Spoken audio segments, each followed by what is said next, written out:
involved in the Stephen Lawrence and Damilola Taylor inquiries, but recently the government's published a race report that the UK is not institutionally racist.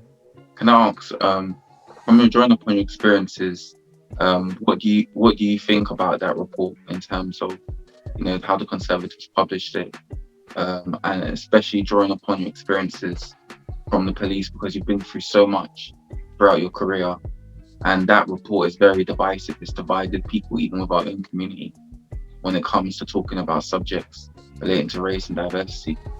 Mm.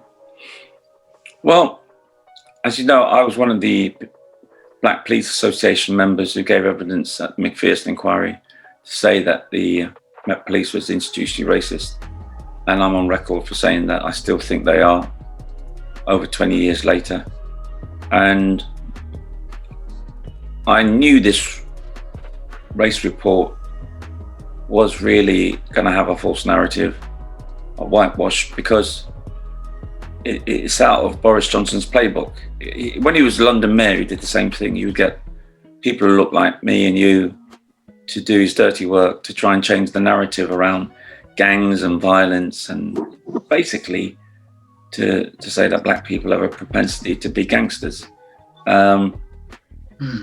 And I knew when he chose Tony Sewell to be the chair of this commission of his, that it was going to be out of his playbook, because Tony Sewell has always been on record that he doesn't believe in institutional racism or those systemic failures.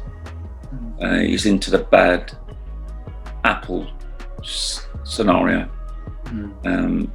So I knew it was just going to be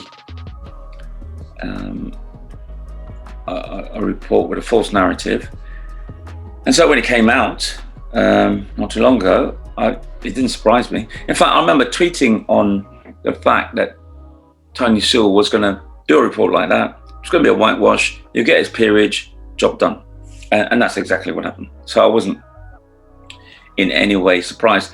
And that's why they're not speaking in my name or anyone else's name who's got a real understanding of the systemic failures in not only policing, the wider justice system, but in health.